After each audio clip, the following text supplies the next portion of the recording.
Oke, hari ini kita belajar tentang peluang dan risiko usaha. Kita ketahui bahwa peluang usaha merupakan setiap wirausahaan pasti mempunyai peluang untuk maju. Peluang usaha perlu digali dan dimanfaatkan dengan baik. Salah satu sifat positif wirausahaan untuk menggali peluang usaha, 1. Percaya dan yakin bahwa usaha atau bisnisnya bisa dilaksanakan. 2. Menerima gagasan-gagasan baru di dalam dunia usaha. Ketiga, harus bertanya pada diri sendiri, harus mendengarkan saran orang lain, mempunyai etos kerja yang tinggi, dan juga pandai berkomunikasi. Dengan tersedianya informasi intern dan ekstern, maka seorang wirausahaan harus mengetahui itu di mana ada peluang.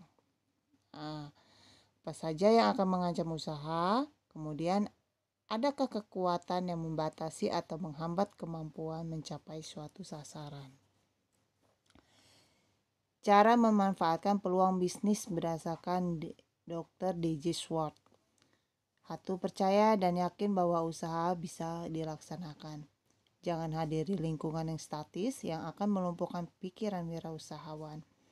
Ketiga, setiap hari bertanya pada diri sendiri, bagaimana saya dapat melakukan usaha lebih baik? Bertanya dan dengarkanlah, perluas pikiran Anda. 4 unsur yang harus dimiliki seorang wirausahaan agar mencapai kesuksesan.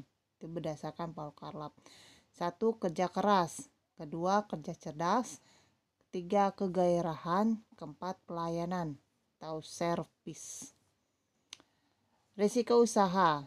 Nah, di sini ada beberapa risiko usaha yang mungkin terjadi, antara lain perubahan permintaan konsumen, perubahan konjuktur, persaingan, akibat lain yang merupakan risiko usaha, seperti perubahan teknologi, perubahan peraturan, bencana alam, dan sebagainya. Analisis peluang usaha berdasarkan jenis produk ataupun jasa. Pertama, berdasarkan minat seseorang. Kedua, berdasarkan modal, dan juga berdasarkan relasi. Hal-hal yang dipertimbangkan dalam memiliki bidang usaha, pengaruh lingkungan sekitar, banyak sedikitnya permintaan masyarakat terhadap jenis usaha yang kita pilih, kecocokan antara kebutuhan masyarakat dengan jenis usaha tertentu, banyak sedikitnya pesaing, adanya kemampuan bertahan dan memenangkan persaingan. Contoh peluang usaha yang sangat dibutuhkan masyarakat, misalkan kayak jasa servis, jasa hiburan, jasa transportasi, jasa perantara, jasa kesehatan, atau jasa yang lain. Nah, ini hal-hal yang perlu dipertimbangkan dalam pemilihan produk yang bisa menciptakan suatu peluang usaha. Pertama, mungkin mudah dalam pemakaian. Kedua, efisien dalam penggunaan. Ketiga, kualitas produk terjamin, hemat dalam pemakaian. Kemudian adanya jaminan keamanan dalam pemakaian. Sini kita tahu bahwa analisis peluang usaha bisa berdasarkan minat dan daya beli konsumen. Nah, kita bisa juga observasi. Observasi dilakukan untuk mengetahui minat masyarakat terhadap usaha yang kita dirikan, yaitu mengadakan pengamat langsung ke pasar, kemudian melakukan wawancara, dan memberi angket untuk diisi oleh calon konsumen. Cara kita meneliti bahwa konsumen itu akan menggunakan produk kita. Yang pertama, apakah mereka dari kalangan atas, menengah, atau bawah. Kemudian, apakah mereka berpenghasilan tinggi, sedang, atau rendah.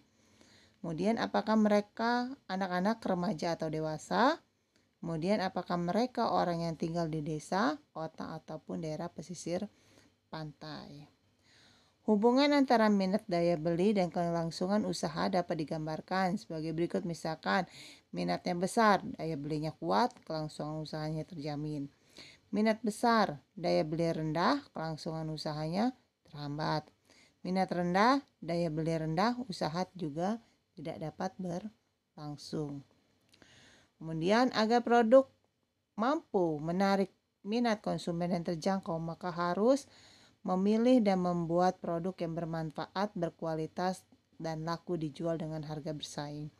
Membuat desain yang baru dan harga yang terjangkau, membuat produk lebih cepat dan lebih murah, memilih dan menentukan wilayah pemasaran yang menguntungkan. Demikianlah